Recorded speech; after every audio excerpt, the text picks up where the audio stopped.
Welcome to This Explainer. Have you ever wondered what happens when ancient human history slams head-on into modern artificial intelligence?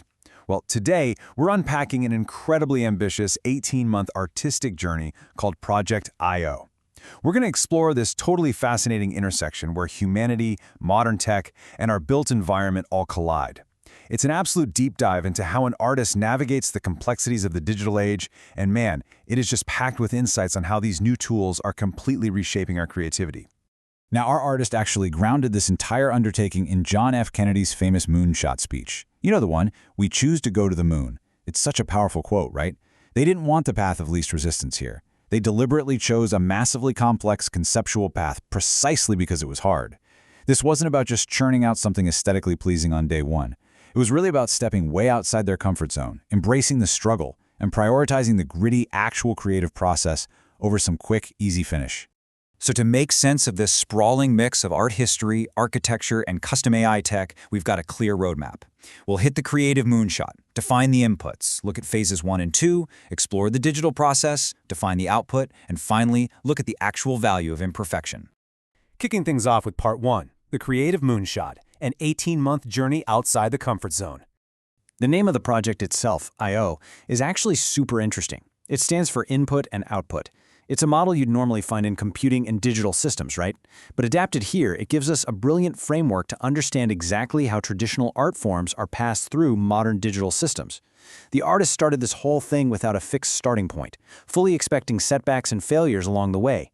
They just let their ideas evolve naturally through rigorous experimentation, rather than rigidly planning the final outcome on day one. Moving into Part 2, defining the input and establishing the historical and cultural anchors. What exactly do we mean by an input in the context of this massive artistic exploration? Well, it all comes down to this absolutely crucial 3-step methodology. This is literally the beating heart of the project. Step 1 is the input. You take a canonical work of art or a historical source. Step 2 is the process, running that input through a complete technological gauntlet, which could be algorithms, digital mediation, or AI intervention. And then Step 3 is the output, producing an entirely new, altered identity that still carries faint traces of the original, but tells a completely different story. And honestly, the sheer breadth of inputs here is just staggering. It serves as this wildly diverse cultural mood board. I mean, where else are you going to find Stanley Kubrick's 2001: A Space Odyssey sitting right at the same table as Da Vinci's The Last Supper, and, say, a Radiohead album? It spans film, political history, music, architecture, and classical painting. All of these completely different elements act as the raw data feeding into this artistic machine. Which brings us to Part 3, Phase 1 and 2, tracing the journey from the Sentinel to the hypogeo landscape. This project naturally evolved across 2 distinct early phases, constantly playing with the contrast between ancient human history and our incredibly futuristic technological ambitions. The artist brilliantly juxtaposes the very first permanent markings left by primitive humans in caves in the south of France, right up against the cold, futuristic reality of commercial space flights, the Russian Sputnik satellite, and that imposing black digital monolith from Kubrick's film. Actually, the artist was heavily inspired by that famous cinematic transition in 2001. You know, where a bone thrown by an early hominid transitions across 150,000 years in a split second into a spaceship? That exact collision of timelines is exactly what this project is trying to capture. Just imagine taking something as universally recognizable as Leonardo da Vinci's The Last Supper, an image literally burned into our collective cultural memory, and subjecting it to the heavy machinery of the digital age. That's exactly how these canonical inputs were being used.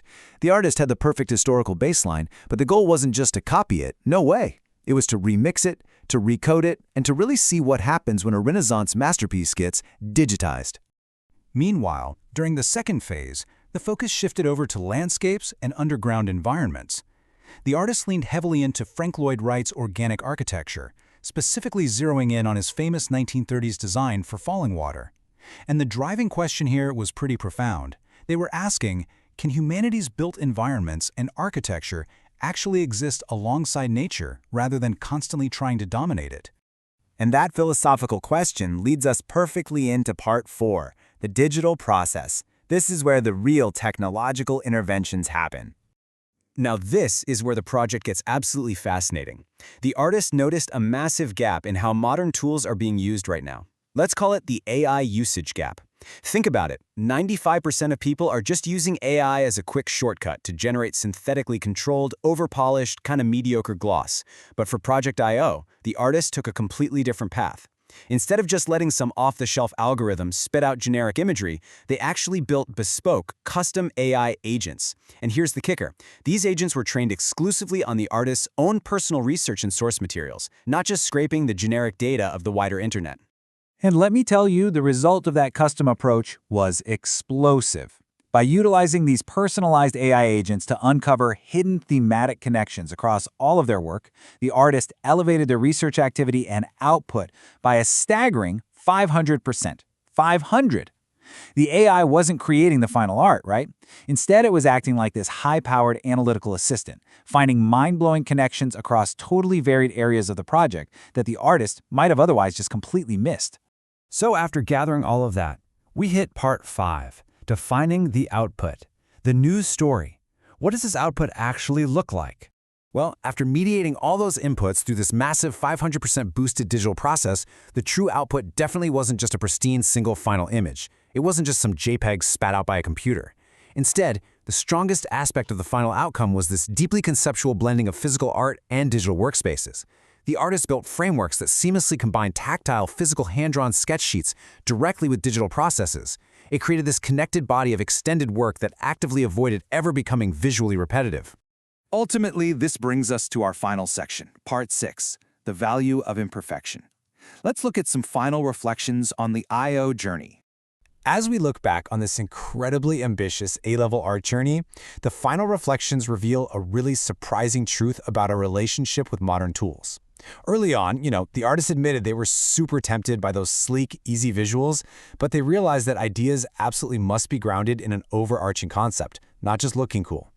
More importantly, they discovered that it is far more satisfying to design the framework itself than to try and strictly control the final generated content. And honestly, the most amazing takeaway? Giving up that synthetic control and actually embracing the glitches, the technology-caused errors, and the general instability of the digital process, it communicates human ideas far better than any overpolished piece of AI perfection ever could. It turns out, our flaws are exactly what make art interesting. So, I'll leave you with this really provocative thought straight from the artist's framework. When you take a familiar icon of human history, pass it through a digital process, and actually allow the glitches and errors to reshape it into a completely new output, what does that transformation truly say about our own originality, our authorship, and our place in time? It's a brilliant question to ponder as we continue to navigate this crazy frontier of digital and organic artistry. Thanks so much for joining me on this explainer, and I hope this sparks your own creative reflections.